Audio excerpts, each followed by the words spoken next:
बिस्मिल्लाहिर्रहमानिर्रहीम। ISLM analysis and aggregate demand आज का हमारा टॉपिक है। बहुत इंपॉर्टेंट टॉपिक है, इसको आप देखिएगा।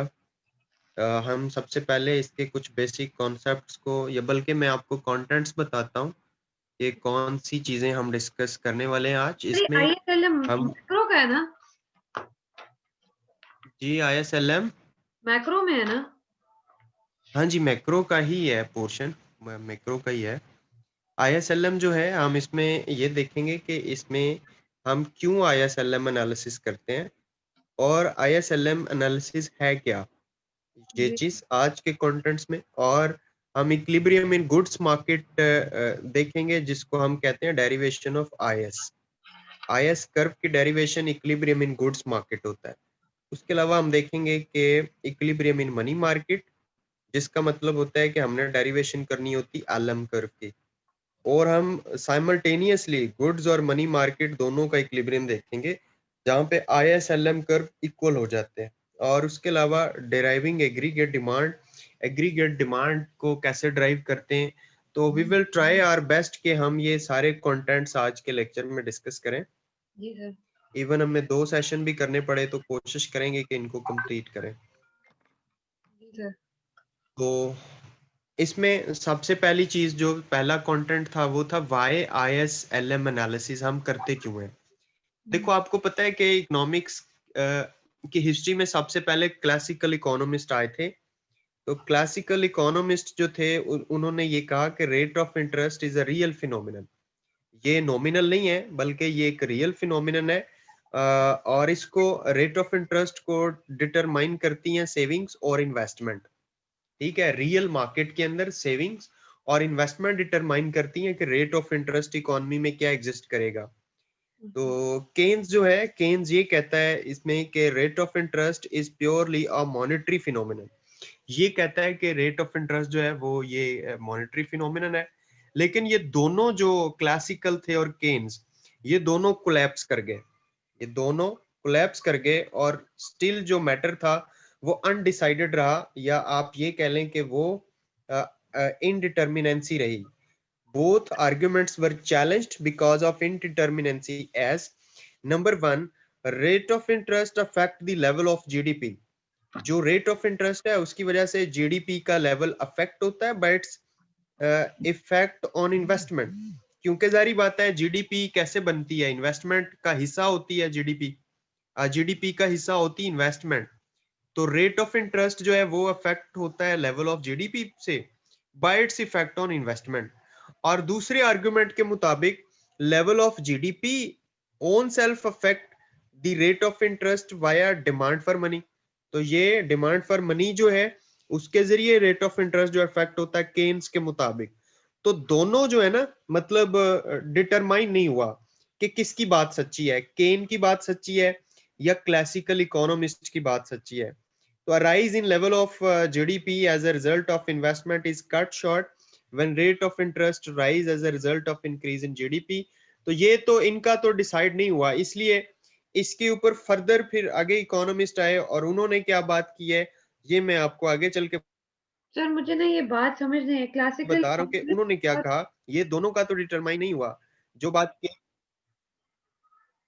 सर। जो क्लासिकल है, उन क्लासिकल्स का जो आर्ग्यूमेंट था वो ये था कि रेट ऑफ इंटरेस्ट जो है उसको ये दो चीजें डिसाइड करती हैं, एक सेविंग और दूसरी इन्वेस्टमेंट डिसाइड करती है। ये क्लासिकल कह रहे हैं।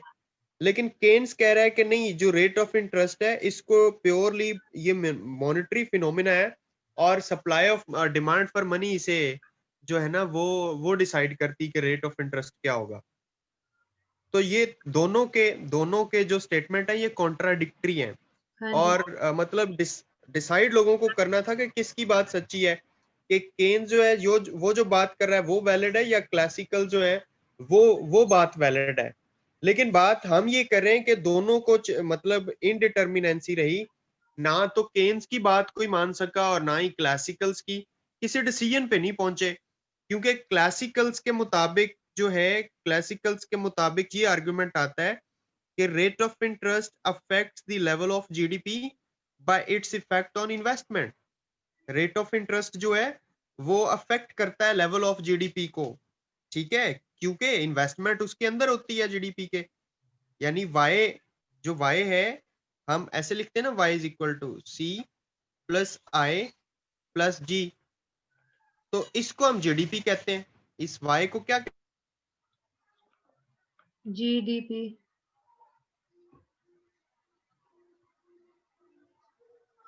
कहते हैं? जीडीपी कहते हैं, ग्रॉस डोमेस्टिक प्रोडक्ट, वो इसके अंदर होता है। That's why GDP bye its effect on investment, क्योंकि इन्वेस्टमेंट का और इंटरेस्ट का आपस में रिलेशन होता है। डू यू नो ना कि इन्वेस्टमेंट का और इंटरेस्ट का रिलेशन होता है आपस में।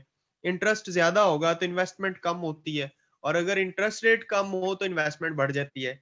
इनका रिलेशन होता है। अब वो इन्वेस्टमेंट वाई के अंदर जीडीपी के अंदर शामिल होती है। इसलिए क्लासिकल क्या कह रहे हैं, वो कह रहे हैं कि rate of interest affect the level of GDP. और दूसरा आर्गुमेंट जो केन्स का है, केन्स के मुताबिक ये कहा जाता है कि level of GDP affect the rate of interest via demand for money.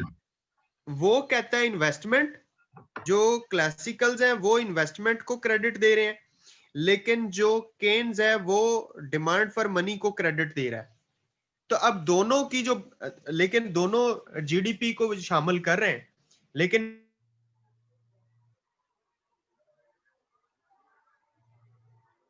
Sir आपकी आवाज कट गई है।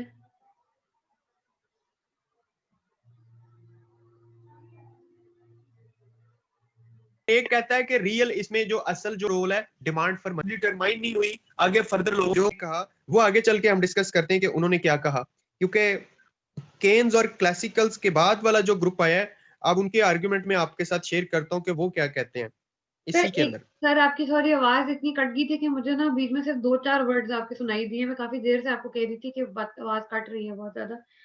एक आप बता रहे हैं कि जो अच्छा, रेट ऑफ इंटरेस्ट है वो लेवल ऑफ जीडीपी को अफेक्ट करता है, और एक आप बता रहे हैं कि लेवल ऑफ जीडीपी जो है वो रेट ऑफ इंटरेस्ट को अफेक्ट करता है।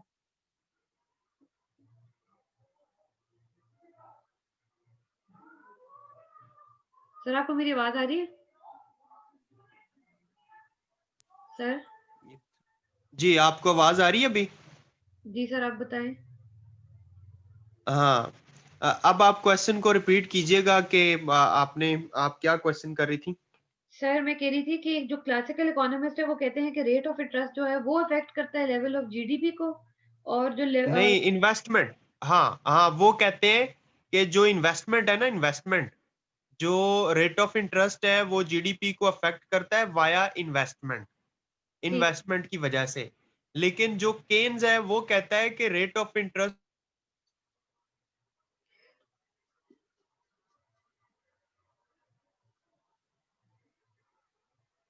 सर जो है इंटरनेट में वो बहुत मसला पड़ रहा है। अफेक्ट कर, ये इनका फर्क है दोनों का। सॉरी अभी सर। अभी आपको आवाज नहीं सुनाई दे रही ठीक से? सर इंटरनेट का मैं एक मसला मिनट ना, अच्छा मैं इसको ना दोबारा रीज्वाइन करता हूँ। जी सर। मुझे अब आइडिया नहीं हो रहा कि मेरा इंटरनेट में मसला है या आपके इंटरनेट में मसला है। सर मेरा लिखा आ जाता है अगर मेरी तरफ से मसला हो रहा हो ना। अच्छा अच्छा, चले मैं ना इसको दोबारा अभी मीटिंग को एंड करके ना दोबारा हम रीज्वाइन करते हैं, जी तो सर। मैं देखता हूँ क्या मसला है।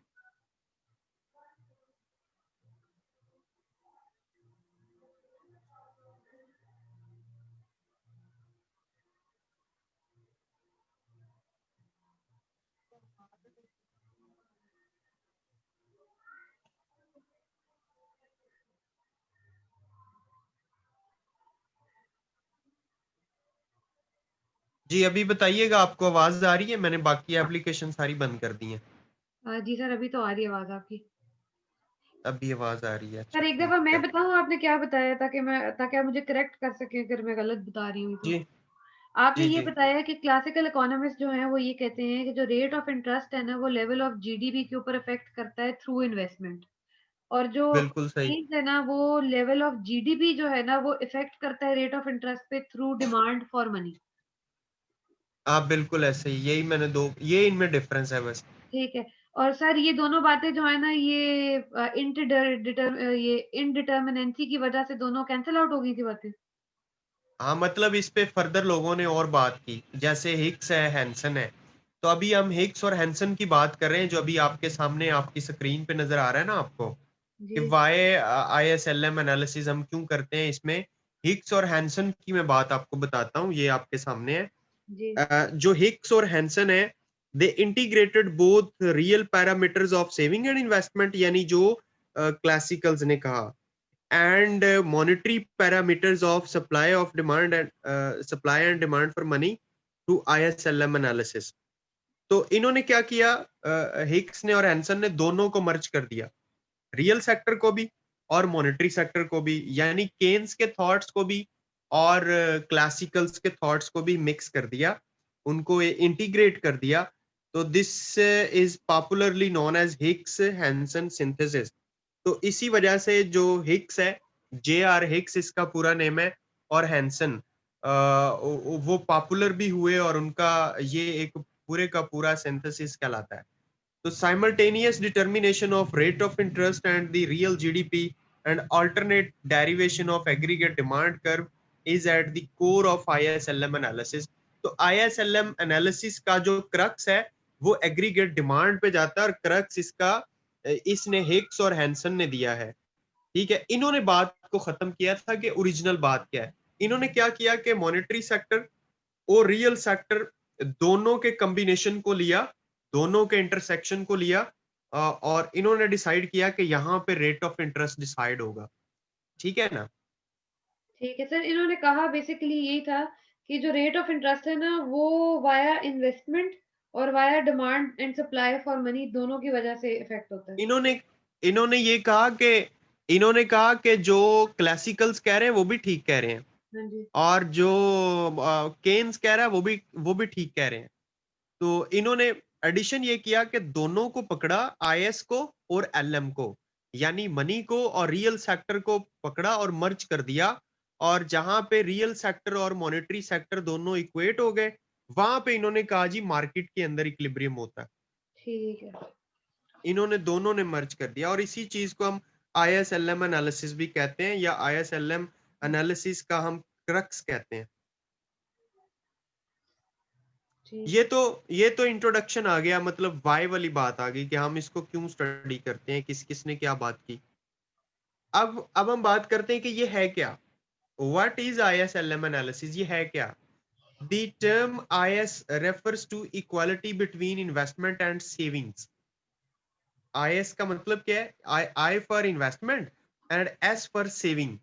ठीक है, तो हम इसलिए कहते हैं कि जो IS है, this is refers to the equality between investment and saving S, the corresponding equilibrium in goods market, और इसी को हम कहते हैं कि ये इक्विलिब्रियम होता है गुड्स मार्केट में। IS कर्व जो होता है इस तरह, यहाँ पे हम इंटरेस्ट ले लेते हैं, और यहाँ पे हम Y को यानी लेवल ऑफ GDP को लेते हैं, और इन्वेस्टमेंट सेविंग का जो कर्व है IS कर्व वो इस तरह बनता है। ठीक है, ये शो करता है इक्विलिब्रियम इन गुड्स मार्केट को, ये है IS कर्व। उसके बाद दूसरी चीज है LM कर्व की। तो LM curve refers to the equality between demand for money and supply of money. LM curve का क्या मतलब, L का मतलब लिक्विडिटी है और M का मतलब मनी सप्लाई है। ठीक है, तो LM कर्व जो है वो शो किस चीज को करता है, equality between demand for money को एंड सप्लाई ऑफ मनी को, and the corresponding equilibrium in money market. और इसी तरह ये कॉरेस्पॉन्डिंग जो है मनी मार्केट के अंदर इक्विलिब्रियम को शो करता है। मैं आपको थोड़ा सा यहाँ बता देता हूँ, वैसे डेरिवेशन तो इसकी आगे है। इंटरेस्ट लेते हैं, लेवल ऑफ GDP को लेते हैं, और LM कर्व ऐसे बनता है। ये LM कर्व है जो कि पॉजिटिव स्लोप का होता है। ठीक है, और ये इक्विलिब्रियम इन मनी मार्केट को शो करता है। ये दो कर्व्स हैं, इनकी हमने डेफिनेशन यहाँ पे देखी है। ये दोनों की डेफिनेशन है। ये पहले वाली जो है ये IS कर्व की डेफिनेशन है ये सारी, और जो दूसरी वाली है ये LM कर्व की डेफिनेशन है ये सारी। ये LM कर्व की डेफिनेशन है जिसे हम LM कहते हैं। तो असल में ये एनालिसिस है दोनों का, एक मनी मार्केट है और एक रियल सेक्टर है, यानी इन्वेस्टमेंट सेविंग कर्व वाला जो है। ठीक है तो डेफिनेशंस क्लियर है। ठीक है सर ओके, अच्छा ठीक है। अब अब जो IS कर्व है इसको थोड़ा डिटेल में अगर देखें तो IS curve is the locus of different combinations of rate of interest and level of GDP यानी Y that are consistent with equality between saving and investment. यानी ये बात क्या कर रहा है, मैं आपको डायग्रामेटिकली बताता हूँ थोड़ा सा इसको। ये कह रहा है कि जो IS कर्व है वो लोकस है इंटरेस्ट रेट I और लेवल ऑफ GDP Y इसके कॉम्बिनेशंस का। IS curve is locus of different combinations. यानी अगर ये IS है तो इसमें एक कॉम्बिनेशन ये है A पॉइंट पे, एक कॉम्बिनेशन ये है B पॉइंट पे, एक कॉम्बिनेशन ये है C पॉइंट पे। तो इसलिए ये कह रहा है कि IS curve is locus of different combinations of rate of interest, क्योंकि यहाँ एक इंटरेस्ट रेट है, यहाँ एक Y है, मतलब लेवल ऑफ GDP है, यहाँ भी एक रेट ऑफ इंटरेस्ट है, ये नीचे आ रहा है, इसको जो भी आप कह दें, और ये दूसरा लेवल ऑफ GDP है। सही है ना? इसलिए कह रहे हैं कि IS curve is locus of different combinations of rate of interest and level of GDP Y that are consistent with equality between saving and investment or aggregate output and aggregate expenditures. ठीक है, ये होता है IS curve। आपको hope so कि आपने इसको समझा होगा। The IS curve represent all combinations of income यानी Y and the real interest rate are such that the market for goods and services is in equilibrium. That is, every point on the IS curve is an income or real interest rate per Y and R. Y का मतलब real income और R का मतलब rate of interest, such that the demand for goods is equal to the supply of money. अच्छा, ऊपर वाले में उसने ये बात की थी कि लोकस A का, B का या C का हो। ये जितने भी कॉम्बिनेशन है ना A के, B के और C के, ये कॉम्बिनेशंस ऐसे हैं कि जहां पे सेविंग और इन्वेस्टमेंट इक्वल है। ए पॉइंट पे भी सेविंग इन्वेस्टमेंट के इक्वल है, बी पॉइंट पे भी सेविंग और इन्वेस्टमेंट आपस में इक्वल है, और सी पॉइंट पे भी सेविंग और इन्वेस्टमेंट आपस में इक्वल है। ठीक है, तो इसलिए कहा जाता है कि IS curve is the locus of different combinations of rate of interest and level of Y and that are consistent with equality between saving and investment। कि A पॉइंट हो या B हो या C हो IS कर्व के ऊपर, वहां पे सेविंग इन्वेस्टमेंट की इक्वल होती है। आपको IS कर्व ऊपर वाला समझ आया? और दूसरी बात हम एक्स एक्सिस के ऊपर जो है ये इनकम है और वाई एक्सिस पे आपका इंटरेस्ट है। जी Y एक्सिस पे जो स्मॉल I है, जो लोअर केस में I लिखा हुआ है, ये इंटरेस्ट रेट है। इसको R से भी डिनोट हम कर लेते हैं, स्मॉल r से और स्मॉल I से भी। और एक्स एक्सिस के ऊपर Y है, Y को हम GDP कहते हैं या लेवल ऑफ इनकम कहते हैं। तो इसका इंटरेस्ट रेट का और Y का इनवर्स रिलेशन जो है वो IS शो करता है। ठीक है सर, ठीक हो गया? समझ आ गई। ओके, अब IS कर्व की हमने बात की, तो जारी बात है हमें LM को भी डिस्कस करना है।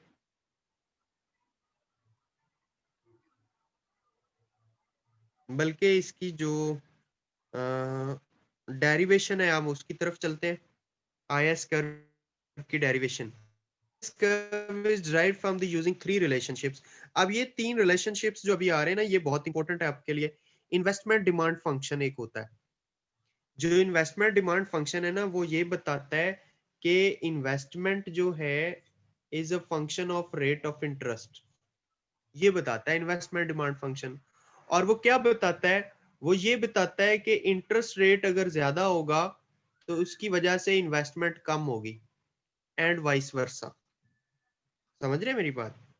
नहीं और समझ आया। अगर अगर रेट ऑफ इंटरेस्ट कम होगा तो उसकी वजह से इन्वेस्टमेंट ज्यादा होगी।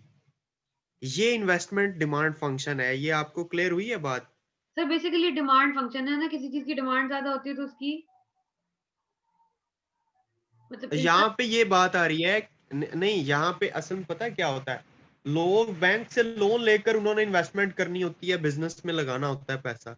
और अगर बैंक रेट ऑफ इंटरेस्ट ज्यादा चार्ज करा तो लोग इन्वेस्टमेंट नहीं करते, बैंकों से पैसा नहीं लेते। और सिंपल सी बात है। और अगर जो रेट ऑफ इंटरेस्ट है वो कम हो, लो 3, 4, 5, 5, 7% तक हो, तो फिर लोग उसकी जो इन्वेस्टमेंट है वो ज्यादा करते हैं, ज्यादा बैंकों से लोन लेते हैं। नहीं इसलिए समझ। यहाँ पे पहला जो ठीक है, पहला जो फंक्शन है वो क्या है? इन्वेस्टमेंट डिमांड फंक्शन है। जहां पे हम कहते हैं कि investment is a function of rate of interest, यानी I is equal to F of I. यानी मैं ये कहना चाहता हूं, अगर आपको ग्राफिकली मैं यहाँ पे बताऊं, तो मैं ये कहना चाहता हूं कि यहाँ पे हम रेट ले लेते हैं और यहाँ पे अगर हम इन्वेस्टमेंट ले लेते हैं वाई एक्स एक्सिस के ऊपर, ये ओरिजिन है, तो इन्वेस्टमेंट का कर्व ऐसे बनेगा नेगेटिव। ये जहां पे रेट ऑफ इंटरेस्ट हाई है वहां पे लेवल ऑफ इन्वेस्टमेंट कम है, लेकिन रेट ऑफ इंटरेस्ट को कम कर दें, यहाँ पे लेवल गिरा दें ऑफ इसको, पीछे इन्वेस्टमेंट बढ़ जाएगा। नीचे आ जाए, तो आप देखें इन्वेस्टमेंट इतनी हो जाएगी। ओरिजिन से ओ आई 1 से कहाँ चलेगी, ओ आई 2 पे चलेगी। तो ये बात मैं करना चाह रहा था पहले पॉइंट के अंदर, इसको समझना बहुत जरूरी है। इसी से डेरिवेशन होनी है आईएस कर्व की, ठीक है ना। तो पहली जो चीज है जिसको मैंने अभी हाईलाइट किया है, इन्वेस्टमेंट डिमांड फंक्शन, इसको आपने समझा क्या है ये। जी सर। दूसरी चीज है changes in aggregate expenditure as a result of change in investment when are changes in aggregate expenditure as a result of change in investment. जैसे इन्वेस्टमेंट चेंज होगी तो एग्रीगेट एक्सपेंडिचर भी चेंज होंगे, क्योंकि आपको पता है जो एग्रीगेट एक्सपेंडिचर है, मैं दोबारा लिख देता हूं, जो एग्रीगेट एक्सपेंडिचर है उनको हम वाई से डिनोट करते हैं, और उसके अंदर तीन चीजें आती हैं, एक कंजम्पशन आती है, एक इन्वेस्टमेंट आती है, और एक गवर्नमेंट एक्सपेंडिचर्स आते हैं। तीन चीजें आती हैं। सर तो क्या यहाँ पे क्या बात हो रही है, बताएंगे आप? एक इनकम के अंदर आ जाती हाँ, है। जो जो वाई है ना, वाई को हम कह रहे हैं aggregate expenditure, Y aggregate expenditure. इसमें तीन चीजें आ रही हैं जो मैंने ऊपर इक्वेशन में लिखा है, consumption plus investment plus government spending. ये तीन चीजें आती हैं, सी plus I plus ji. C plus I plus जी का मतलब क्या है, consumption plus investment plus government spending. तो दूसरे फंक्शन की जब मैं बात कर रहा था कि चेंज इन एग्रीगेट एक्सपेंडिचर, जब ये चेंज होगा, ये जो वाई है, ये जब चेंज होगा, एग्रीगेट एक्सपेंडिचर चेंज होगा as a result of change in investment, when are changes. जारी बात है, हमने अभी पीछे पढ़ा है कि आर की वजह से, रेट ऑफ इंटरेस्ट की वजह से इन्वेस्टमेंट अफेक्ट होती है ना, जी, इन्वेस्टमेंट अफेक्ट होती है। इंटरेस्ट ऊपर तो जाएगा तो वो, इन्वेस्टमेंट नीचे आती जाएगी। हाँ, अब वो जो इन्वेस्टमेंट है वो शामिल है एग्रीगेट एक्सपेंडिचर में, वाई में। जैसे कि ये हिस्सा है तीनों में से, कंजम्पशन और गवर्नमेंट स्पेंडिंग के साथ साथ इन्वेस्टमेंट भी ऐड करते हैं हम एग्रीगेट एक्सपेंडिचर्स के लिए। तो फिर जाहिर बात है, हम ये कह सकते हैं ना कि change in aggregate expenditure as a result of change in investment. Investment change होगी तो एग्रीगेट एक्सपेंडिचर भी चेंज होंगे, यानी इन्वेस्टमेंट ज्यादा होगी तो एग्रीगेट एक्सपेंडिचर ज्यादा होंगे, इन्वेस्टमेंट कम होगी तो एग्रीगेट एक्सपेंडिचर भी कम होंगे। ये बात हम कर रहे सर इसका कोई ग्राफ बनता है? हैं। ग्राफ में बना देता हूँ, ग्राफ इसका कोई मुश्किल नहीं है, पॉजिटिव रिलेशन शो करना है ना।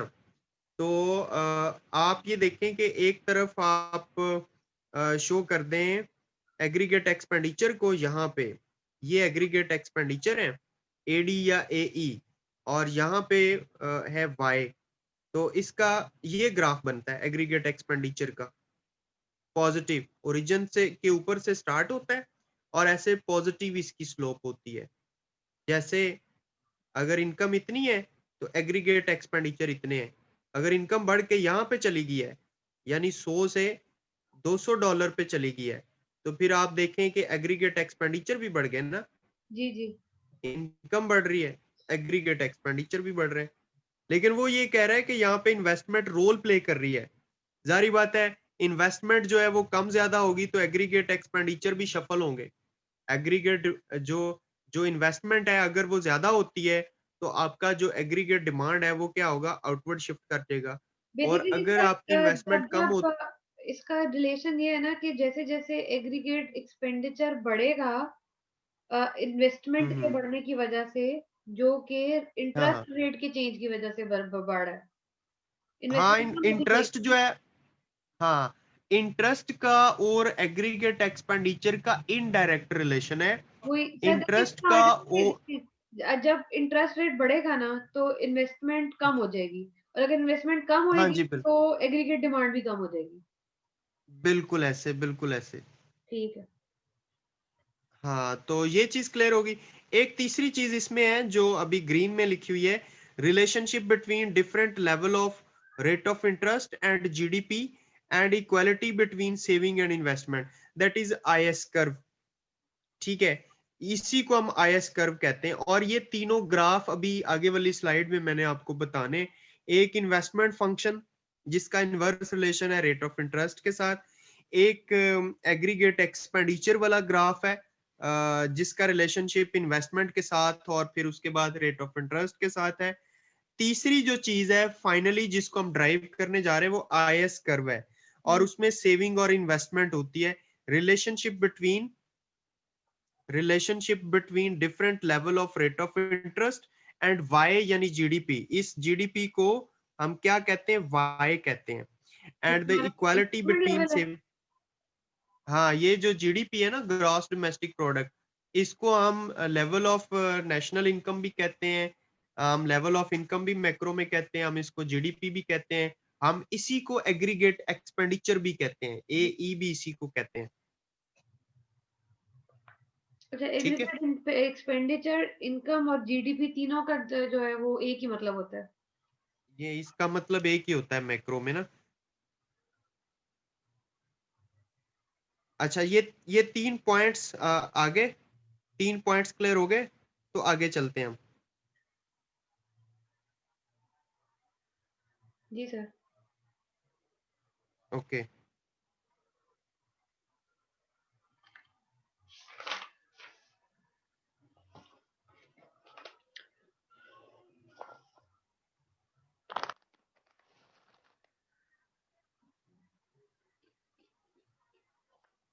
इसको थोड़ा हम और क्लोज करते हैं, डेरिवेशन के लिए जा रहे हैं ना, आगे डायग्राम की तरफ जा रहे हैं। तो 3 पॉइंट्स और इंपॉर्टेंट हैं इसमें डेरिवेशन ऑफ IS कर्व में। The derivation is based on the following proposition. पहली प्रोपोजिशन ये है कि आपका an increase in the rate of interest leads to decrease in the level of investment. ये बात तो कंफर्म होगी कि जी। इंटरेस्ट बढ़ेगा तो इन्वेस्टमेंट कम होगी, इंटरेस्ट कम होगा तो इन्वेस्टमेंट ज्यादा होगी। यानी इन्वेस्टमेंट का और इंटरेस्ट का इनवर्स रिलेशन है, और इसका नेगेटिव कर्व बनेगा आगे जाके, जैसे कि मैं अभी बना रहा हूं इन्वेस्टमेंट का। इन्वेस्टमेंट भी वाई से होता है ना, आय डोनेट। से, आय से, कैपिटल आय से, अच्छा। कैपिटल आय से ये इन्वेस्टमेंट का कर्व आगे जाके ऐसे बनेगा। इसके अंदर ये चीज बताई जा रही है। ठीक हो गया एक पॉइंट। दूसरा पॉइंट, दूसरा पॉइंट ये है कि an a decrease in the level of investment lead to decrease in the level of income. कि अगर आपकी इन्वेस्टमेंट डिक्रीज होगी तो आपका लेवल ऑफ इनकम भी डिक्रीज होगा। यानी जो इन्वेस्टमेंट है और जो वाई है यानी जीडीपी वाई, इनमें पॉजिटिव रिलेशन है। अगर इन्वेस्टमेंट बढ़ेगी तो वाई बढ़ेगी, और अगर इन्वेस्टमेंट कम होगी तो वाई यानी जीडीपी भी कम होगी। ठीक है, ये दूसरा पॉइंट है। तीसरा पॉइंट है therefore an increase in the rate of interest leads to decrease in level of income. तीसरा पॉइंट बहुत इंपॉर्टेंट, जहां पे जाके IS कर्व बन जाता है, वो ये पॉइंट है। N increase in rate of interest, rate of interest बढ़ेगा तो लेवल ऑफ इनकम क्या होगा, डिक्रीज होगा, कम होगा। कहने का मतलब ये है कि अगर इंटरेस्ट जो है वो बढ़ रहा है तो इसकी वजह से जो वाई है जीडीपी वो कम होगी, इनवर्स रिलेशन। और वाइस वर्सा, अगर इंटरेस्ट जो है वो कम हो रहा है तो उसके कम होने की वजह से इनकम क्या करेगी, बढ़ जाएगी, ज्यादा हो जाएगी। ये तीसरे पॉइंट में कहा जा रहा है। ये बात क्लियर है, तो फिर हम डायग्राम की तरफ चलते हैं, इससे ही डायग्राम बनना है आगे जाके। बनाए सर डायग्राम। चलें जी, अब हम डायग्राम को डिस्कस करते हैं। ये जो तीनों पॉइंट्स अभी मैंने आपको बताए हैं ना, इन तीनों पॉइंट्स, ये तीनों पॉइंट्स आगे रिफ्लेक्ट करें डायग्राम में, और डायग्राम कंस्ट्रक्शन के अंदर हमें बता रहे हैं। अभी देखो ये डायग्राम्स आ गई आपके सामने। पहली बात की थी हमने इन्वेस्टमेंट की, कि इन्वेस्टमेंट का और इंटरेस्ट रेट का इनवर्स रिलेशनशिप है। ठीक है, तो ये देखें, ये इन्वेस्टमेंट कर्व है जिसको मैं हाईलाइट कर रहा हूँ येलो में। ये इन्वेस्टमेंट कर्व है, इन्वेस्टमेंट फंक्शन, और इसमें वाई एक्सिस के ऊपर हमने रेट ऑफ इंटरेस्ट को मेंशन किया है, और एक्स एक्सिस पे इन्वेस्टमेंट्स को हमने मेंशन किया है। तो आप अगर इसको ऑब्जर्व करें ई पॉइंट पे, तो ई पॉइंट पे रेट ऑफ इंटरेस्ट कितना है, R2 है, हाईएस्ट है। और जो यहाँ पे ई पॉइंट पे इन्वेस्टमेंट है वो कितनी है, जस्ट I2 है। आप थोड़ा सा नीचे आ जाए, रेट ऑफ इंटरेस्ट को कम कर दें और एफ आर पॉइंट पे आप आ ऊपर जाते क्यों हैं। चले गए आप R0 से? पहले जी, R0 नहीं होएगा? आप पहले कर लें या बाद में कर लें, एक ही बात है। आप अच्छा, ऊपर से नीचे आ जाएं या नीचे से ऊपर चले जाएं, इनका रिलेशन नेगेटिव ही रहना है। ठीक है। ई से ई से एफ पे आ जाएं तो क्या हुआ, वहां पे R1 है, तो इन्वेस्टमेंट यानी रेट ऑफ इंटरेस्ट को कम किया तो इन्वेस्टमेंट क्या होगी, ज्यादा होगी। आप जी पॉइंट पे आ जाएं, जी पॉइंट पे रेट ऑफ इंटरेस्ट को R0 किया ना, सबसे कम किया है, तो हुँ, इन्वेस्टमेंट क्या होगी, ज्यादा होगी, I0 पे चली गई। तो ये ग्राफ जो है ये आपको इन्वेस्टमेंट और रेट ऑफ इंटरेस्ट का रिलेशनशिप, नेगेटिव रिलेशनशिप बता रहा है। इसका अगर स्टैंडर्ड फंक्शन लिखना हो, उसकी ऐसा जरूरत तो नहीं है, तो ये इसका स्टैंडर्ड फंक्शन है कि I is equal to I0 minus BR। ये इसका स्टैंडर्ड फंक्शन है, I is equal to I0 या IA माइनस BR। इसमें जो IA है ये ऑटोनोमस इन्वेस्टमेंट है, ये कहाँ और लिखा है इसमें ये? जो, जी, ये कहाँ लिखा हुआ है? ये जिसको मैंने अभी सर्कल किया है रेड, अभी मैं इस सर्कल को मिटाया है, ये अब ये सर्कल मैं इसके ऊपर लगा रहा हूँ, ये इस फंक्शन की बात ठीक है, कर रहा ठीक हूँ है, ठीक है। I कि capital I is equal to IA minus BR। इसमें I है जो है ये ऑटोनोमस इन्वेस्टमेंट है, इसमें R जो है वो रेट ऑफ इंटरेस्ट है, और जो माइनस B, जो B है, B ये रेट ऑफ इंटरेस्ट का कोफिशिएंट है, कांस्टेंट कोफिशिएंट है, मतलब न्यूमेरिकल कोई मल्टीपल है -B। और जो बीच में माइनस का साइन है, ये इंटरेस्ट और इन्वेस्टमेंट का इनवर्स रिलेशन शो कर रहा है, नेगेटिव रिलेशन शो कर रहा है। और ये जो कर्व बन रहा है यहाँ पे, इन्वेस्टमेंट का जो कर्व बन रहा है, ये भी आप देख रहे हैं, इसकी स्लोप भी क्या है, नेगेटिव है। सही है, नेगेटिव स्लोप क्या मतलब है कि ये इंटरेस्ट अगर ज्यादा होगा तो इन्वेस्टमेंट कम होगी, और रेट ऑफ इंटरेस्ट को कम करेंगे तो इन्वेस्टमेंट ज्यादा होगी, इसलिए इसकी स्लोप इस तरह है। तो इन्वेस्टमेंट और रेट ऑफ इंटरेस्ट का जो डायग्राम है, पैनल पहला, ये आपको क्लियर हो गया। जी सर। ओके, अब हम एग्रीगेट एक्सपेंडिचर की बात करते हैं। हमने कहा था कि एग्रीगेट एक्सपेंडिचर और इनकम में पॉजिटिव रिलेशन है। अगर इनकम कम होगी तो एग्रीगेट एक्सपेंडिचर भी कम होंगे, और एग्रीगेट एक्सपेंडिचर अगर ज्यादा होंगे तो इनकम भी ज्यादा होगी। ये हमने बात की थी, सबसे मैं ऊपर वाले पैनल की बात कर रहा हूँ, इस पैनल की मैं बात कर रहा हूँ जिसको मैंने टिक किया है। इसमें अगर आप देखें तो हमने वाई एक्सिस के ऊपर एग्रीगेट एक्सपेंडिचर्स को लिया है, और एक्स एक्सिस के ऊपर हमने वाई को यानी लेवल ऑफ इनकम को लिया, जिसको मैंने अभी हाईलाइट किया। ठीक है, इसमें जो एग्रीगेट एक्सपेंडिचर का एक कर्व है, मैं उसको हाईलाइट कर रहा हूं येलो में, ये 45 डिग्री लाइन है, aggregate expenditure Y is equal to AE।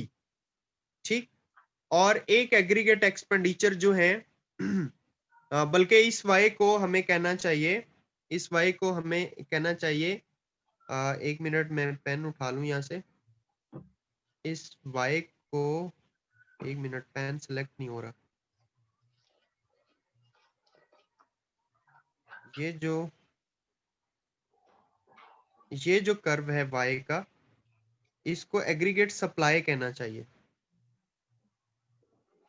Aggregate supply का कर्व है, और ये 45 डिग्री का बन रहा है, 45 डिग्री एंगल पे ये बन रहा है, जिसको मैंने येलो में हाईलाइट किया है।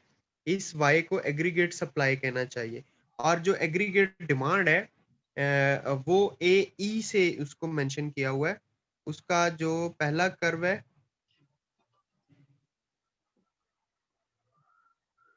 पहला कर्व ये है AE, ये कहाँ पे इसको इंटरसेक्ट कर रहा है, सप्लाई को G पॉइंट पे। इनकम क्या है यहाँ पे, वाई नॉट। ठीक है, यहाँ पे G पॉइंट पे अगर हम सामने इनकम के साथ कंपेयर करें तो इनकम कितनी है, वाई नॉट है। जी सर। अब देखो एग्रीगेट एक्सपेंडिचर कम करके देखते हैं भला वाई कम होती है साथ या नहीं होती। तो जी। आप, अब हम चले जाते हैं जनाब दूसरे कर्व पे, ये जो ब्लू में है, ये वाला जो कर्व है, एग्रीगेट एक्सपेंडिचर का। ये अब सप्लाई को कहाँ पे एफ पॉइंट पे इंटरसेक्ट कर रहा है ना, इस पॉइंट पे, है ना? सर ये नीचे क्यों गया है? F- क्योंकि एग्रीगेट एक्सपेंडिचर हम कम कर रहे हैं ना, कम करके देखते हैं, माइट बी के इन्वेस्टमेंट जो है वो कम हो गई है, तो एग्रीगेट एक्सपेंडिचर भी कम होंगे। ठीक है। तो अब ये नीचे को इसको शिफ्ट किया हमने, यानी एग्रीगेट एक्सपेंडिचर को कम किया है। तो एफ को अगर हम इनकम के एक्सिस से मिलाएं तो इनकम पहले से कम होगी ना, वाई नॉट से वाई वन पे आ गई है पीछे को। जी सर। अच्छा, अब देखो इन्वेस्टमेंट पे और कोई फर्क पड़ा है रेट ऑफ इंटरेस्ट की वजह से, तो जो आपकी जो इन्वेस्टमेंट है, जो एग्रीगेट एक्सपेंडिचर है वो और नीचे को शिफ्ट हो गए। ये जो ग्रीन वाला कर्व है ये, तो अब इसका जो इक्विलिब्रियम है, ये इसको y को कहाँ पे ई पॉइंट पे इंटरसेक्ट कर रहा है, तो लेवल ऑफ इनकम y1 से कम होके कहाँ पे आ गया, y2 पे आ गया। Y2 पे आ गया। अब इससे हमने नतीजा ये निकाला कि अगर एग्रीगेट एक्सपेंडिचर कम होंगे तो लेवल ऑफ इनकम भी कम होगा। ये ठीक। नतीजा निकाला है ना, इनका डायरेक्ट रिलेशनशिप है एग्रीगेट एक्सपेंडिचर का और वाई का। वाई बढ़ेगी तो एग्रीगेट एक्सपेंडिचर बढ़ेंगे, वाई कम होगी तो एग्रीगेट एक्सपेंडिचर भी कम होंगे। ये हमने दूसरे पैनल में, जो सबसे ऊपर वाला पैनल है, इसमें ये रिजल्ट हमने निकाला है, और यही बात हम पीछे वाली स्लाइड में कर रहे थे। ये वाला पैनल क्लियर हो गया आपको? जी सर। अच्छा, आईएस कर्व तो वही होता है ना जहां पे सेविंग और इन्वेस्टमेंट इक्वल होते हैं आपस में, ये हमने इसकी डेफिनेशन में पढ़ा था, आई थिंक सो। जी सर। तो सेविंग का जो कर्व होता है ना, जो सेविंग का कर्व होता है वो ऐसे बनता है। सीधा। हाँ, पॉजिटिव, ओरिजिन के नीचे से स्टार्ट होता है, ओरिजिन के नीचे से, क्योंकि सेविंग नेगेटिव में भी होती है, ओरिजिन के नीचे से स्टार्ट होता है और ये पॉजिटिव होता है, मतलब सप्लाई की तरह का। जो इन्वेस्टमेंट होती है, इन्वेस्टमेंट का जो कर्व है वो ऐसे हॉरिजॉन्टल होता है, यानी पैरेलल टू एक्स एक्सिस। जहां पर इन्वेस्टमेंट और सेविंग आपस में मिलते हैं वहां पे इक्विलिब्रियम होता है। ये जी पॉइंट पे मिल रहे हैं सेविंग और इन्वेस्टमेंट, जी और सर। यहाँ पे इक्विलिब्रियम लेवल ऑफ वाई आ जाता है। ठीक है, इन्वेस्टमेंट को आप इसको शफल करके देख लें, इन्वेस्टमेंट कम करेंगे तो इनकम कम होगी, यानी इन्वेस्टमेंट जो है, ये जो ब्लू वाली लाइन आपको नजर आ रही है, ब्लू वाली जो इन्वेस्टमेंट को नीचे शिफ्ट किया है, तो इनकम अब कितनी होगी, वाई नॉट से कितनी होगी, वाई वन होगी।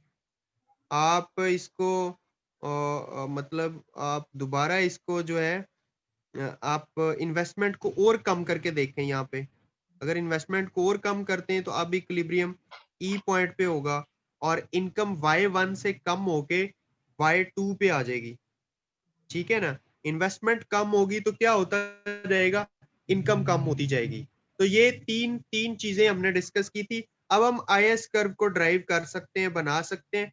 IS curve is locus of the points of rate of interest and level of national income, यानी जो आईएस कर्व जहां पे हम ड्राइव करते हैं, तो आईएस कर्व में हम एक्स एक्सिस पे वाई को लेते हैं, यानी इनकम को लेते हैं, और वाई एक्सिस पे हम रेट ऑफ इंटरेस्ट को लेते हैं, जहां पे R2 R1 और R नॉट आपको नजर आ रहा है।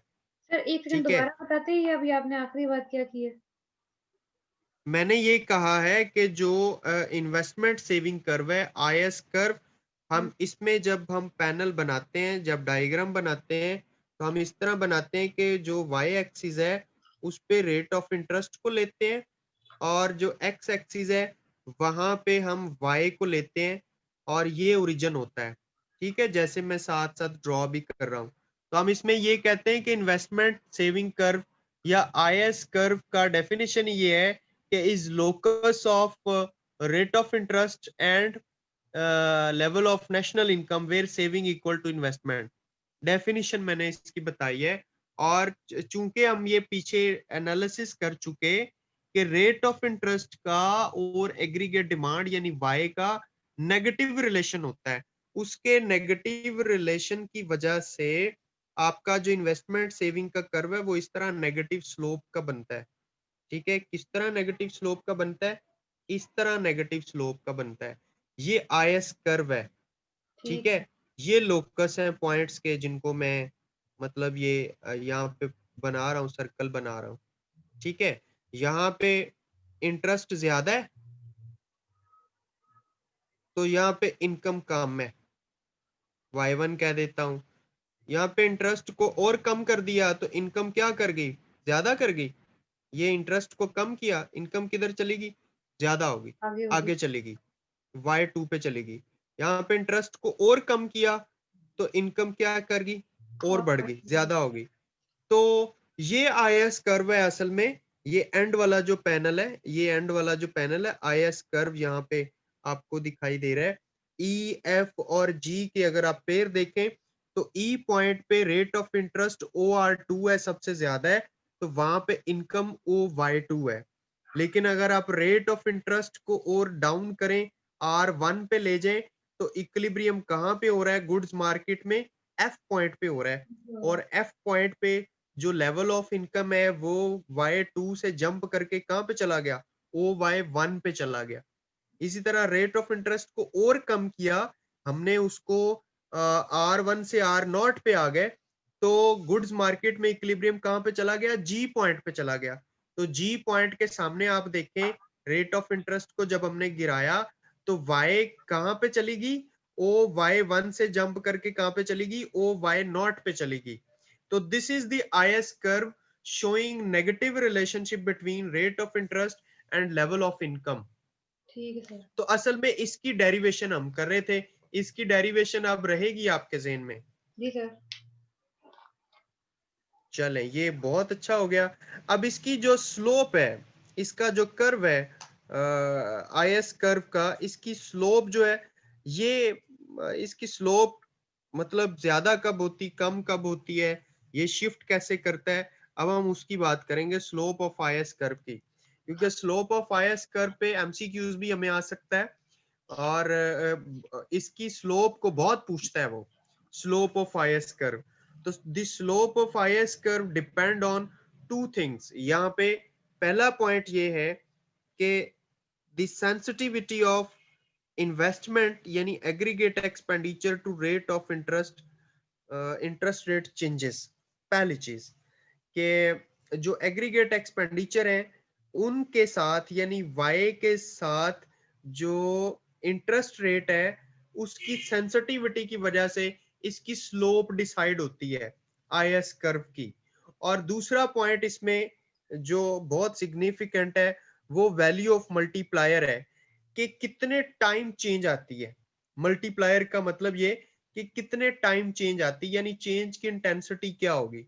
सही है। अब इसमें देखो दो आईएस कर्व है। एक आईएस कर्व है जिसको अभी मैं हाईलाइट कर रहा हूं नहीं, ब्लू मुझे बात में। समझ नहीं आई है कि जो देखो दो सेंसिटिविटी ऑफ पॉइंट, इन्वेस्टमेंट है टू इंटरेस्ट रेट चेंज, क्या मतलब? देखो जो हमारे पास इन्वेस्टमेंट होती है ना, इन्वेस्टमेंट, जी जी। वो जब इंटरेस्ट रेट के सेंसिटिव होती है कि इन्वेस्टमेंट को इंटरेस्ट रेट बहुत ज्यादा अफेक्ट करता है तो सेंसिटिव है। अगर वो इतना ज्यादा अफेक्ट नहीं करता तो इन्वेस्टमेंट इंटरेस्ट रेट के साथ सेंसिटिव नहीं है, यानी उसकी अफेक्ट करने की इंटेंसिटी की हम बात कर रहे हैं। अगर रेट ऑफ इंटरेस्ट अफेक्ट करता है ना इन्वेस्टमेंट को, ये बात तो कंफर्म है।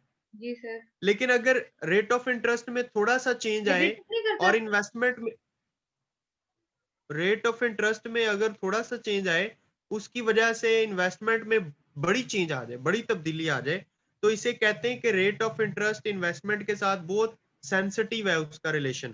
कि हम्म। आप थोड़ी सी इंटरेस्ट रेट में गड़बड़ करेंगे तो इन्वेस्टमेंट बहुत हद तक चेंज हो जाएगी। ठीक है। ये पहला पॉइंट है जो मैंने अब जो अभी ये ग्रीन में हाईलाइट किया हुआ है। दूसरा पॉइंट ये है वैल्यू ऑफ मल्टीप्लायर, यानी मल्टीपल टाइम जो इफेक्ट आता है ना, एक मल्टीप्लायर होता है, इन्वेस्टमेंट मल्टीप्लायर उसे कहते हैं, कि कितने टाइम वो अफेक्ट करता है इसको, इनकम को, मल्टीप्लायर जो है। तो ये दो पॉइंट्स हैं। अब देखो आईएस कर्व की दो स्लोप्स यहाँ पे बनी हुई हैं, जी सर। आपने जरा देखना है इसको गौर से। ब्लू के अंदर मैं इसको ना हाईलाइट कर रहा हूं, ये इस वाली स्लोप को। IS2 जो कर्व है, IS2 कर्व स्टीपर है, ठीक है। यहाँ पे अगर आप IS2 कर्व को देखें तो इसमें ये कहा जा रहा है कि when investment is less sensitive to R, जब रेट ऑफ इंटरेस्ट इन्वेस्टमेंट को इतना ज्यादा अफेक्ट नहीं करता, यानी रेट ऑफ इंटरेस्ट कम हो या ज्यादा हो, इन्वेस्टमेंट पे इतना ज्यादा फर्क नहीं पड़ता। And when multiplier effect is low, और जो एमपीसी है या मल्टीप्लायर इफेक्ट है उसका इफेक्ट लो हो, तो फिर इस तरह आईएस कर्व स्टीपर बनता है। अब इसका मैं आपको थोड़ा सा अलहदा से एक डायग्राम इसकी बना के ना आपको बताता हूँ। ये आपने एक्सिस देखे, इस पे वाई है, जी सर। इस पे इंटरेस्ट रेट है, ये ओरिजिन है, और आईएस कर्व जो है वो इस तरह स्टीपर बन रहा है। ये आईएस कर्व बन गया,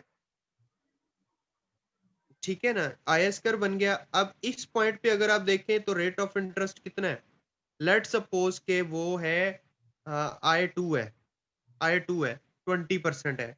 इन्वेस्टमेंट कितनी है यहाँ पे, I1 है, I1।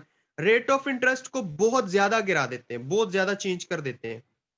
कितना, I2 से जंप करके कहाँ पे आ जाते हैं, I0 पे आ जाते हैं, यहाँ पे। अब देखो जितना चेंज आया इंटरेस्ट में बहुत ज्यादा चेंज है, और जो चेंज आया इन्वेस्टमेंट में वो कम है। मैं इसको हाईलाइट करता हूँ, जो इंटरेस्ट है उसको मैं यहाँ पे शेड कर रहा हूँ, इंटरेस्ट को मैं शेड कर रहा हूँ रेड में। इंटरेस्ट की ये चेंज है इतनी, यही चेंज है ना इंटरेस्ट रेट की, जो अभी मैंने शेड की है, ठीक है मैडम। और जो जो इंटरेस्ट रेट में चेंज की वजह से इन्वेस्टमेंट में चेंज आया उसको मैं येलो में शेड कर रहा हूं, ये इतना सा सिर्फ चेंज है। तो अब देखो येलो चेंज ज्यादा है या जो रेड चेंज है वो ज्यादा है, बताओ मुझे। रेड ज्यादा चेंज हो रहा है ना। हाँ, तो अब यहाँ पे इसका क्या मतलब है कि इंटरेस्ट में ज्यादा तब्दीली की वजह से इन्वेस्टमेंट में ज्यादा तब्दीली नहीं आ रही, तो ये कर्व स्टीपर है। अब यहाँ पे इन्वेस्टमेंट लेस सेंसिटिव है रेट ऑफ इंटरेस्ट के, कि रेट ऑफ इंटरेस्ट में ज्यादा चेंज की वजह से भी इन्वेस्टमेंट में कोई इतनी बड़ी तब्दीली नहीं आती, इसे कहते हैं लेस सेंसिटिव। और जो स्लोप है आईएस कर्व की, वो यहाँ पे क्या है, वो स्टीपर है, यानी ये स्टीपर बना हुआ है। एक चीज होगी, ये IS2 समझ आ गया कि ये इस तरह स्टीपर क्यों है। जी सर, नहीं समझ नहीं आई मुझे। देखें इसकी स्लोप की हम बात करें ना, ये स्लोप एक स्टीपर होती है, एक फ्लैटर होती है। तो स्टीपर जो है, स्टीपर स्लोप ये बता रही है कि जो ये जो इन्वेस्ट आईएस कर्व है, इसमें यहाँ पे इन्वेस्टमेंट और रेट ऑफ इंटरेस्ट आपस में लेस सेंसिटिव है। रेट ऑफ इंटरेस्ट जितना मर्जी चेंज होता रहे, इन्वेस्टमेंट पे फर्क नहीं पड़ता इतना ज्यादा। यही बात हम कर रहे हैं इसमें। अगर स्टीपर होगा IS2 जैसे है, तो इसका मतलब क्या है कि जो इन्वेस्टमेंट है, ये इसको मैं हाईलाइट कर रहा हूँ, ये बात होगी, ये चीज। when investment is less sensitive to rate of interest and when multiplier impact is low, यानी MPC जब लो होगी, तो आपका जो आपका जो इन्वेस्टमेंट सेविंग कर्व है आईएस कर्व, वो इस तरह का बनेगा, स्टीपर बनेगा, इसकी स्लोप स्टीपर होगी। ये बात कर रहे हैं कि ये स्टीपर क्यों है, आप समझ आई। जी सर।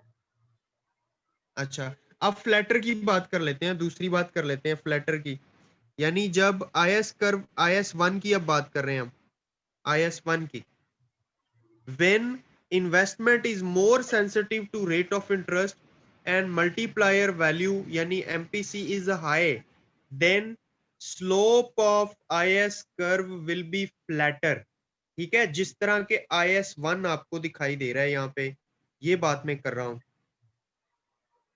ठीक है। इसको भी मैं सेपरेटली बना आपको सकते ऊपर ये हाँ कंस्ट्रक्ट करके बताता हूँ कि क्या बात यहाँ पे करना चाह रहा है।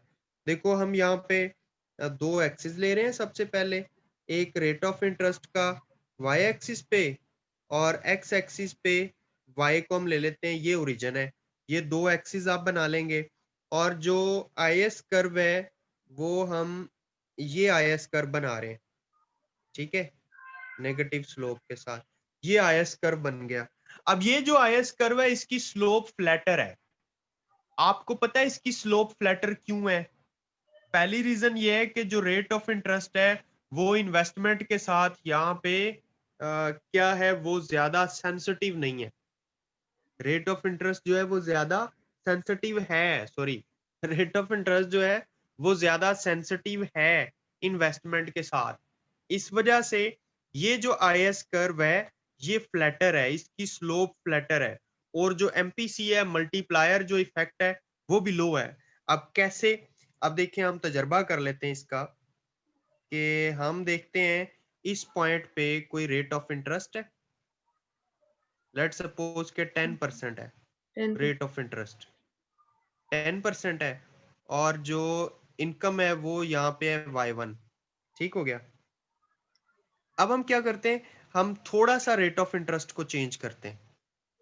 आप थोड़ा सा रेट ऑफ इंटरेस्ट को चेंज करेंगे ना, इतना, यानी 10% से आप इसे 9% कर दें, तो आप यहाँ पे देखें कि Y पे कितना फर्क आ गया, Y कितनी जंप कर गई।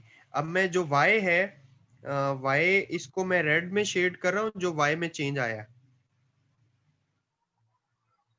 ये रेड में शेड कर रहा हूँ, इसमें Y में ज्यादा चेंज आ गया, लेकिन जो चेंज आया है इसमें रेट ऑफ इंटरेस्ट में, उसको मैं येलो में शेड कर रहा हूँ,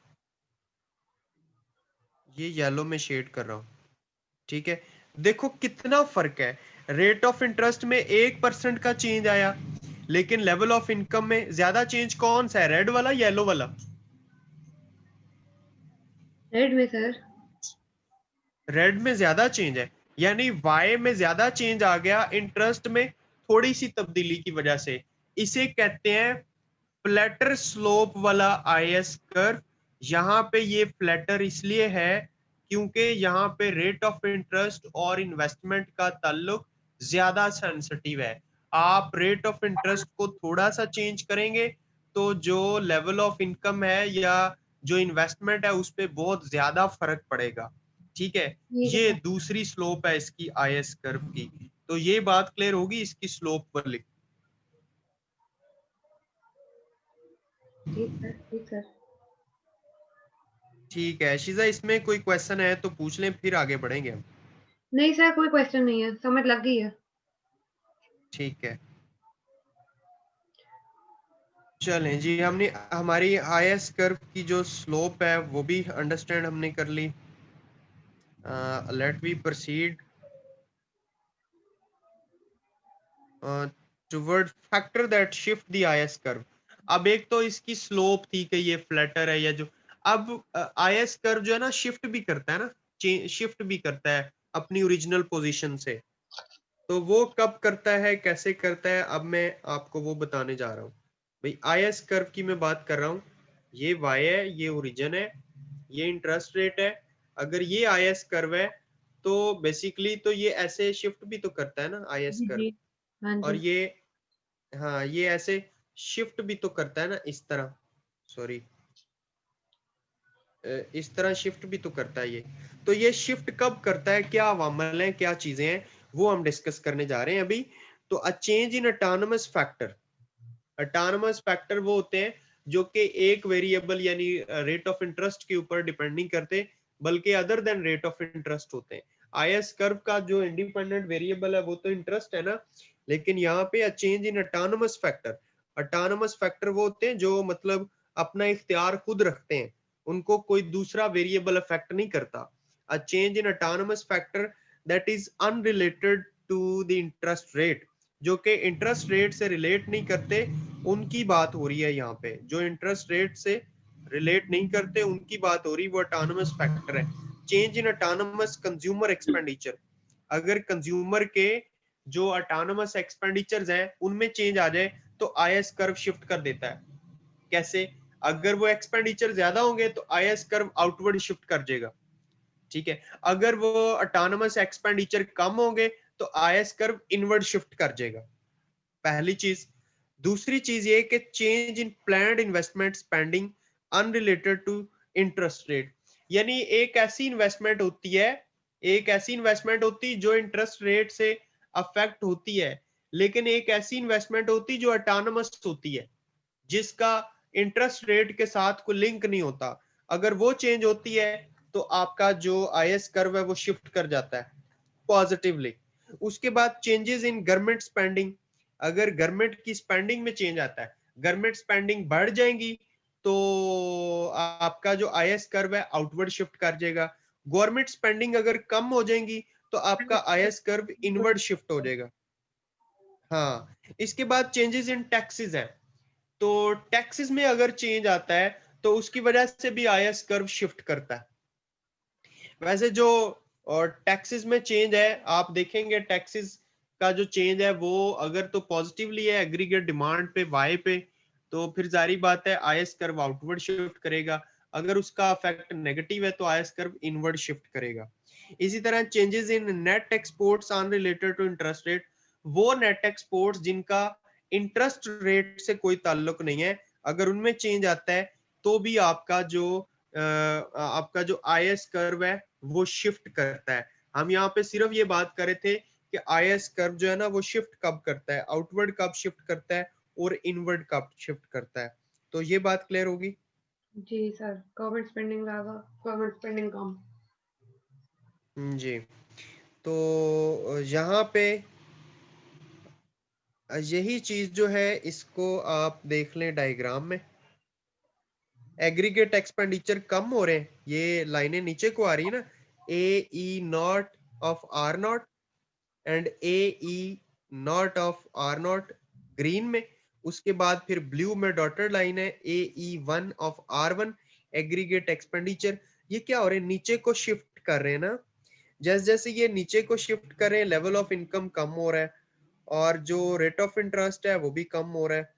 तो आपको रीजन यहाँ पे आप देखें कि आईएस कर्व नीचे को शिफ्ट किया, आईएस नॉट से आईएस वन की तरफ आया। किस वजह से आया, डिक्रीज इन गवर्नमेंट एक्सपेंडिचर। जब गवर्नमेंट एक्सपेंडिचर डिक्रीज होंगे तो आपका जो एग्रीगेट एक्सपेंडिचर कर्व जो ब्लू में है वो ग्रीन की शेप में नीचे को शिफ्ट हो जाएगा, ये ठीक है। फिर अगर डिक्रीज इन इन्वेस्टमेंट होगी, अगर इन्वेस्टमेंट डिक्रीज होगी तो आपका जो एग्रीगेट एक्सपेंडिचर वन है आर वन की सूरत में डॉटेड लाइन में ये और नीचे को शिफ्ट हो जाएगा। इसी तरह फिर इंक्रीज इन टैक्सेस, अगर टैक्सेस बढ़ जाएंगे या इंक्रीज इन गवर्नमेंट एक्सपेंडिचर हो जाएगा या डिक्रीज इन नेट एक्सपोर्ट्स होगा तो आपके जो एग्रीगेट एक्सपेंडिचर हैं वो और ज्यादा नीचे को कर्व शिफ्ट हो जाएगा। तो इनके नीचे को शिफ्ट होते होते क्या होगा कि आपका level of income Y naught से वाई वन नॉट पे आ गया, फिर वाई वन पे आ गया, फिर वाई वन वन पे आ गया, यानी पीछे की तरफ आता जा रहा है। यानी इसकी जो इसकी जो शिफ्टिंग है वो इस तरफ को हो रही है जिस तरफ को मैंने एरो का साइन बनाया। तो इस वजह से क्या हुआ कि आपका जो आईएस कर्व है वो आईएस नॉट से शिफ्ट होकर आईएस वन पे आ गया, जैसे कि ब्लू से ग्रीन कलर में यहाँ पे आईएस कर्व आपको नजर आ रहा है। ई वन पॉइंट और F one point rate of interest को मेंशन कर रहा है, ठीक है। ये इसकी शिफ्टिंग है, आईएस कर्व की शिफ्टिंग है। जी सर। आईएस कर्व की शिफ्टिंग समझ आ गई। सर ये आईएएस का बहुत ढेर सारे नहीं हो गए, मतलब ये different IS curve, IAS curves हैं। हाँ जी, एक आईएस फिर कर्व जो है ना एक्सपेंडिचर के हैं, पहली रेट ऑफ इंटरेस्ट का अलहदा है। असल में ना तीन चीजें हैं। एक हमने इकट्ठा एक पैनल्स बनाए थे, 4 पैनल्स। तो उसमें एक तो इन्वेस्टमेंट का रेट ऑफ इंटरेस्ट के साथ ताल्लुक है, एक इनकम का रेट ऑफ इंटरेस्ट के साथ ताल्लुक है, और एक एग्रीगेट एक्सपेंडिचर्स का और जो आपके एग्रीगेट सप्लाई है उनका आपस में ताल्लुक है, एक इन्वेस्टमेंट का रेट ऑफ इंटरेस्ट के साथ ताल्लुक है। तो तीनों वेरिएबल्स को इकट्ठा करने के बाद हम इन्वेस्टमेंट आईएस कर्व के ऊपर पहुंचते हैं। हमने आईएस कर्व को 3 सेगमेंट में डिस्कस किया है, मैं दोबारा बता देता हूँ। पहले हमने देखा कि आईएस कर्व ड्राइव कैसे होता है सिंपली। फिर हमने देखा कि आईएस कर्व की स्लोप जो फ्लैटर और स्टीपर उसमें फर्क क्या है, कब रेट ऑफ इंटरेस्ट के सेंसिटिव होता है लेवल ऑफ इनकम और कब लेस सेंसिटिव होता है, वो देखा हमने स्टीपर और फ्लैटर। फिर तीसरे सेगमेंट में हमने इसकी शिफ्टिंग देखी कि जब रेट ऑफ इंटरेस्ट की वजह से नहीं, बाकी और ऑटोनोमस फैक्टर्स हैं जिनकी वजह से हमारा आईएस कर्व शिफ्ट करता है, ओनली शिफ्ट करता है, यानी अपवर्ड या डाउनवर्ड शिफ्ट करता है। तो ये 3 सेगमेंट में हमने इसको देखा आईएस कर्व को। और ये सारा ये इंटायरली गुड्स मार्केट था। गुड्स मार्केट को यहां तक हमने डिस्कस कर लिया है। अगर ये आपको बात क्लियर है तो ये सेशन हम यहाँ पे एंड कर देते हैं और दोबारा हम डिमांड फॉर मनी पे बात करते हैं। ठीक है सर। ओके।